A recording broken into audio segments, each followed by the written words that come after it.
Welcome to జనమాట. నేను మీ చంద్ర. ఈ రోజు సాక్షి వార్తాపత్రికలు ఎటువంటి వార్తలు రాశారో ఆ వార్తలు రాసిన ఉద్దేశం ఏంటో ఒకసారి మనం చూద్దాం. సాక్షి వార్తాపత్రికను తీసుకున్నట్లయితే ఖచ్చితంగా పచ్చ కుట్రే, ఏదైతే ఎన్నికల సమయంలో అక్రమాలు జరిగాయి, దౌర్జన్యాలు జరిగాయి, దానికి సంబంధించి ఖచ్చితంగా పచ్చ కుట్రే అంటూ వార్త రాశారు. ఎన్నికల్లో అక్రమాల లక్ష్యంగా టీడీపీ విధ్వంసకాండ వీడియో ఫోటో ఆధారాలతో సహా వెలుగులోకి. టీడీపీ గుండాగిరిపై గోడు వెళ్లబోతున్న బాధితులు కీలక ఆధారాలు సేకరించిన సిట్ అధికారులు. పల్నాడు, తిరుపతి, అనంతపురం జిల్లాలో సిట్ విస్తృత విచారణ. దాడుల్లో జరిగిన ప్రాంతాల్లో పర్యటన రికార్డుల పరిశీలన. ఈసీకి నేడు ప్రాథమిక నివేదిక సమర్పించనున్న సిట్. టీడీపీ గుండాలు చేసిన విధ్వంసకాండను సిట్ అధికారులు వివరిస్తూ వారి బెదిరింపుల నుంచి తమను రక్షించాలంటూ వేడుకుంటున్న తిరుపతి జిల్లాలోని రామరెడ్డిపల్లి వాసులు ఏదైతే సిట్ అధికారులు విచారణ చేస్తున్నారో దానికి సంబంధించి పూర్తి వివరాలు సేకరిస్తున్నారు. అయితే దీనికి పూర్తిగా పచ్చ కుట్రే అంటూ వార్త రాసుకొచ్చారు. ఎన్నికల అక్రమాల లక్ష్యంగా టీడీపీ విధ్వంసకాండ వీడియో ఫోటో ఆధారాలతో సహా వెలుగులోకి వచ్చాయంటూ వార్త రాసుకొచ్చినారు. అంటే టీడీపీ నేతలు ఎటువంటి దౌర్జన్య కండకి దిగారు, ఏం కథ, ఎట్లా గెలిచాలని చూశారని చెప్పేసి వార్త రాసుకొచ్చారు. మరి వైఎస్ఆర్ కాంగ్రెస్ పార్టీ కార్యకర్తలు, వైఎస్ఆర్ కాంగ్రెస్ పార్టీ నేతలు లేదంటే న్యూట్రల్ గా ఉన్న ఓటర్లపై తమకే ఓటు వేయాలని, లేకపోతే విధ్వంసకాండ సృష్టిస్తామని చెప్పేసి హెచ్చరిస్తున్నట్లు బాధితులు ఎవరైతే ఉన్నారో ఆ బాధితులు సిట్ అధికారులకు ఆధారాలు సమర్పిస్తున్నట్లు వార్త రాశారు. ఇక్కడ చూసుకోవచ్చు మనం కొద్దిగా ఎన్నికల్లో అక్రమాలకు పాల్పడటమే ఏకైక లక్ష్యంగా పోలింగ్ సందర్భంగా టీడీపీ విధ్వంసకాండకు బరితెగించిందని పూర్తి ఆధారాలతో బయటబయలింది. వైఎస్ఆర్సీపీకి అనుకూలంగా ఉన్న ఎస్సీ, ఎస్టీ, బీసీ, మైనారిటీ వర్గాలతో పాటు మహిళలు, వృద్ధులను ఓటింగ్ కు దూరం చేసేందుకు టీడీపీ పక్క పన్నాగంతో దాడులను తెగబడి విధ్వంసం సృష్టించిందని స్పష్టమైంది. ఏదైతే ఎస్సీ, ఎస్టీ, మైనారిటీ వాసులు ఎవరైతే ఉన్నారో వాళ్ళపైన టీడీపీ నాయకులు దాడి చేశారు, తెగబడ్డారు, విధ్వంసం సృష్టించారని చెప్తున్నారు. అంతేకాకుండా ఎవరైతే మహిళలు, వృద్ధులు కూడా వైఎస్ఆర్సీపీకి అండుగా నిలిచారు. ఎందుకంటే జగన్మోహన్ రెడ్డి గారు అధికారంలోకి వచ్చినాక వాళ్ళకే పెద్ద పెట్టేశాడు కాబట్టి వాళ్ళందరూ వైసీపీకి ఓటేశారన్న లక్ష్యంతో వాళ్ళపై దాడి చేశారని చెప్పుకొస్తూ వార్తలు రాశారు. మరి ఏదేమైనప్పటికీ సిట్ అధికారులు వెంటనే తగు చర్యలు తీసుకొని తప్పు చేసిన వారికి శిక్ష పడే విధంగా చర్యలు తీసుకోవాలని కోరుకుందాం. అదేవిధంగా ఇంకో వార్త చూసుకున్నట్లయితే సాక్షిలో T20 ప్రపంచ కప్ ట్రోఫీ హైదరాబాద్లోని ప్రధాన కార్యాలయంలో ట్రోఫీ ప్రదర్శన.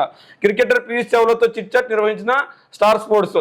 T20 ప్రపంచ కప్లో స్పిన్నర్ల ప్రభావం చూపే అవకాశం ఉందని భారత cricketer leg spinner Piyush Chawla అభిప్రాయపడ్డారు. ఆ కోణంలో చూస్తే టైటిల్ ఫేవరెట్లో భారత్ ఒకటని ఆయన అన్నాడు. T20 వరల్డ్ కప్ ట్రోఫీ టూర్లో భాగంగా ఆదివారం హైదరాబాద్లోని సాక్షి ప్రధాన కార్యాలయంలో ట్రోఫీని అభిమానుల కోసం ప్రదర్శనకు ఉంచాడు. టోర్నీ ప్రచారణకర్త స్టార్ స్పోర్ట్స్ ఈ ప్రత్యేక కార్యక్రమం నిర్వహించింది. ఏదైతే ప్రపంచ కప్ T20 ప్రపంచ కప్ జరగనున్నదో ఆ T20 ప్రపంచ కప్ సంబంధించి అందరినీ ఎంకరేజ్ పరిచే విధంగా అభిమానులు ఎవరైతే ఉన్నారో వాళ్ళందరినీ చూసే విధంగా సాక్షి ప్రధాన కార్యాలయంలో ఆ కప్పు నిర్వహించారు. దీంట్లో పీయూష్ చావ్లా కూడా పాల్గొన్నారు, వాళ్ళతో చిట్ చాట్ కూడా చేశారు. అయితే ఈ వచ్చే T20 ప్రపంచ కప్లో ఖచ్చితంగా స్పిన్నర్ల ప్రభావం ఉంటుంది. స్పిన్నర్లు మన దేశంలో మంచిగా ఉన్నారు కాబట్టి స్పిన్ను అనుకూలిస్తే కనుక ఖచ్చితంగా మన దేశం కప్పు కొట్టే దాంట్లో ఫేవరెట్గా మన దేశం కూడా ఉందని చెప్పేసి పీయూష్ చావ్లా చెప్తున్నారు. ఖచ్చితంగా మన దేశం కూడా కప్పు కొట్టాలని అందరూ కోరుకుందాం.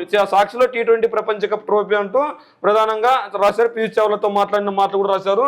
మరి ఇంకా అదేవిధంగా ఇంకో వార్త చూసుకున్నట్లయితే అండమాన్కు నైరుతు 2 రోజుల్లో మరిన్ని ప్రాంతాలకు విస్తరణ. 31న కేరళకు, ఆ తర్వాత ఏపీలోకి ఋతుపవనాలు. 22న బంగాళాఖాతంలో అల్పపీడనం అనంతరం బలపడి వాయుగుండంగా, ఆ తర్వాత తుఫానుగా మారే అవకాశం. రానున్న 3 రోజులుగా వానలు అంటూ వార్త రాశారు. ఏదైతే నైరుతి ఋతుపవనాలు అండమాన్లో ఉన్నాయి. 31 నుంచి కేరళ, 31న కేరళకు వస్తాయి, ఆ తర్వాత ఏపీకి ఋతుపవనాలు వస్తాయి.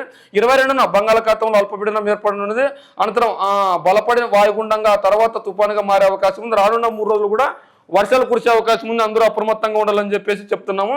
అంతేకాకుండా భారత వాతావరణ విభాగం ముందుగా అంచనా వేసిన విధంగానే నైరుతి ఋతుపవనంలో ఆదివారం దక్షిణ అండమాన్ సముద్రంలోకి ప్రవేశించే వాతావరణం అనుకూలంగా ఉండటంతో ఇవి చురుగ్గా కదులుతూ దక్షిణ బంగాళాఖాతంలో నికోబార్ దీవులు, మల్దీవులు, కొమరమన్లో కొన్ని ప్రాంతాల్లోకి విస్తరించాయి.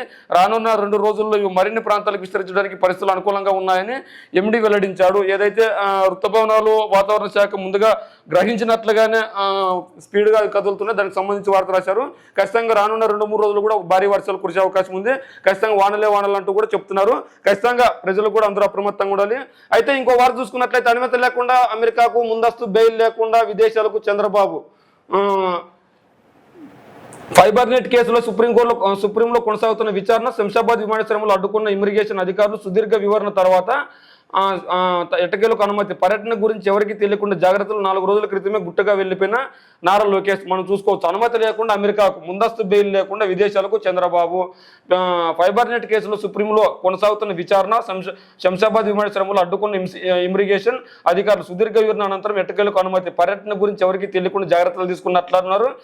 4 రోజుల క్రితమే గుట్టగా వెళ్లిపోయిన లోకేష్. ఏదైతే జగన్మోహన్ రెడ్డి గారు విదేశాలకు వెళ్ళినప్పుడు ఖచ్చితంగా కోర్టు అనుమతి తీసుకొని విదేశాలకు వెళ్ళారు. ఎందుకంటే ఆయన పైన కూడా అక్రమ కేసులు మోపారు. కేసుల్లో అంటే అవినీతి సొమ్ము ఎక్కువగా ఉందని మోపారు. ఈ నేపథ్యంలో ఖచ్చితంగా జగన్మోహన్ రెడ్డి గారు నీతిపరుడు, నిజాయితీపరుడు, ఎటువంటి తప్పు చేయలేదని చెప్పి ఆయన కోర్టులో ఫైట్ చేస్తున్నారు. అదేవిధంగా చంద్రబాబు నాయుడు గారు కూడా తప్పు చేశారని ప్రభుత్వం, పోలీసులు కేసులు పెట్టారు. మరి ఆ కేసులు విచారణ దశగా ఉండగానే ఆయన అమెరికాకి వెళ్ళారు.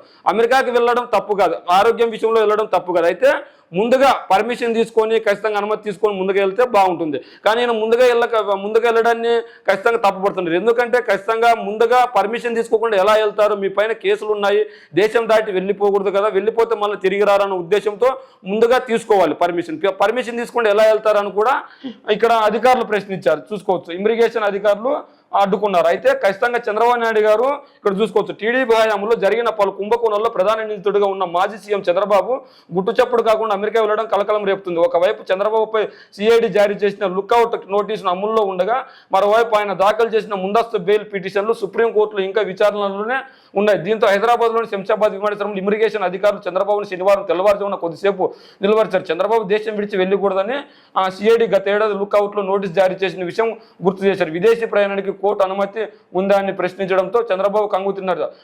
తటపటాయిస్తూ సుదీర్ఘ వివరణ ఇచ్చిన తర్వాత ఇమిగ్రేషన్ అధికారులు పలు దఫాలు సిఐడి అధికారులతో చర్చించారు. అనంతరం ఎట్టికేలకు అనుమతించారు. ఏదైతే చంద్రబాబుపై కేసులు ఉన్నాయో, సిఐడి కేసులు పెట్టిన నేపథ్యంలో చంద్రబాబు గారు ఖచ్చితంగా విదేశాలకు వెళ్ళేటప్పుడు ఖచ్చితంగా పర్మిషన్ తీసుకోవాలి. పర్మిషన్ దాని ఆరోగ్య విషయం కాక ఇంకో విషయం కావచ్చు. కానీ అలా తీసుకోకుండా వెళ్తే ఖచ్చితంగా ఇది పద్ధతి కాదు. ఖచ్చితంగా మా 14.5 సంవత్సరాలు ముఖ్యమంత్రిగా ఉంటూ మళ్ళీ ఒకసారి అధికారం కోసం ఎన్నికల్లో పోటీ చేసి మళ్ళీ ఇప్పుడు పోటీలో నిలబడిన ఈయన ఖచ్చితంగా ఇలా వెళ్ళడం ఎంతవరకు కరెక్ట్ అని కూడా చెప్తున్నారు. పార్టీ ఖాతాల్లోకి అవినీతి నిధులు వచ్చినట్లు కూడా వీళ్ళు వార్త రాసుకొచ్చారు. మరి ఖచ్చితంగా చంద్రబాబు నాయుడు గారు ఈ ఎన్నికల్లో ఓటమి భయంతోనే వెళ్ళారా, లేదంటే ఆరోగ్యం విషయం వెళ్ళారా అన్నది ఆయన వ్యక్తిగత విషయం. అయితే ఈయన ఖచ్చితంగా పర్మిషన్ తీసుకొని వెళ్ళి ఉండాల్సింది. ఖచ్చితంగా సిఐడి పోలీసులు ఎవరైతే ఉన్నారో వాళ్ళతో ఖచ్చితంగా పర్మిషన్ తీసుకోవాలి, లేదంటే సిఐడి కోర్టు ఆదివారంలో పర్మిషన్ తీసుకొని విదేశాలకు వెళ్ళాలి. ఈయన పైన అక్రమ కేసులు ఉన్న నేపథ్యంలో ఇలా చడి చెప్పుడు కాకుండా అమెరికాకి వెళ్ళడం ఎంతవరకు కరెక్ట్ అని చెప్పి కూడా అంటున్నారు. అంతేకాకుండా ఈయన ఇమిగ్రేషన్ అధికారులు ప్రశ్నించినప్పుడు కూడా ఈయన తటపటాయిస్తూ సమాధానం చెప్పినట్లు మనకు తెలుస్తుంది. మరి ఏదేమైనప్పటికీ చంద్రబాబు నాయుడు గారు అనుమతి తీసుకొని వెళ్ళింటే మర్యాదపూర్వకంగా ఉండేది. మనం చూసుకోవచ్చు, అంతరిక్షంలోకి వెళ్ళొచ్చిన తెలుగోడు అంటూ వార్త రాసుకొచ్చారు. మొట్టమొదటి భారత స్పేస్ టూరిస్ట్గా ఘనత, అంతరిక్ష ప్రయాణం చేసిన 2వ భారతీయుడిగా రికార్డు. తెలుగు బిడ్డ గోపి తాటికూర చరిత్ర సృష్టించారు. అంతరిక్షంలోకి వెళ్ళొచ్చిన తొలి భారత స్పేస్ టూరిస్ట్గా ఘనత సాధించారు. అంతేకాదు అంతరిక్ష ప్రయాణం చేసిన 2వ భారతీయుడిగా రికార్డుకి ఎక్కారు. 1984లో భారత సైన్యానికి చెందిన వింగ్ కమాండర్ రాకేష్ శర్మ మొట్టమొదటిసారిగా అంతరిక్ష ప్రయాణం చేసిన సంగతి తెలిసిందే. అమెజాన్ వ్యవస్థాపకుడు జోస్ సారథ్యంలో బ్లూ ఆరిజిన్ ప్రైవేట్ సంస్థ ఔత్సుహితంలో అంతరిక్షంలోకి తీసుకెళ్లిన సంగతి తెలిసిందే. ఏదైతే తెలుగు వ్యక్తి అంతరిక్షంలోకి వెళ్ళొచ్చిన వార్త రాశారు. మొట్టమొదటి భారత స్పేస్ టూరిస్ట్గా ఘనత సాధించారు. అంతరిక్ష ప్రయాణం చేసిన 2వ భారతీయుడిగా రికార్డు. మొట్టమొదటి భారత స్పేస్ టూరిస్ట్గా అంటే ప్రైవేట్ వ్యక్తుల ఆధ్వర్యంలో ఈయన వెళ్ళాడు. అయితే మొట్టమొదటి భారత స్పేస్ టూరిస్ట్గా ఘనత సాధించాడు. అంతరిక్షం ప్రయాణం చేసిన 2వ భారతీయుడిగా రికార్డు. అయితే అంతరిక్షంలోకి వెళ్ళిన మొదటి తెలుగోడుగా కూడా వీళ్ళు చెప్తున్నారు. అదేవిధంగా ఇంకో వార్త చూసుకున్నట్లయితే ఖరీఫ్లో ఎరువుల సరఫరాకు కార్యాచరణ 17 లక్షల టన్నులు అందించాలనే లక్ష్యం. ఇందులో ఆర్బిటిల ద్వారా 5.60 లక్షల టన్నుల సరఫరా, 4 ఏళ్లలో 1,311 కోట్లు విలువైన లక్షల టన్నుల సరఫరా. గ్రామ స్థాయిలో ఎరువుల నిల్వలకు ప్రత్యేక ఏర్పాట్లు. లోడింగ్ అన్లోడింగ్ రవాణా ఛార్జీల భారం ప్రభుత్వానికి బస్తాపై కనీసం 20కు తక్కువ కాకుండా రైతులకు అందిస్తామని చెప్పేసి వార్త రాసుకొచ్చినారు. ఇది సాక్షి వార్తాపత్రికలో ప్రధానంగా రాసుకొచ్చిన వార్తలు. మరి సాక్షి వార్తాపత్రికలో రాసిన వార్తల గురించి మీరేమనుకుంటున్నారో మీ కామెంట్ రూపంలో కూడా తెలియజేయండి.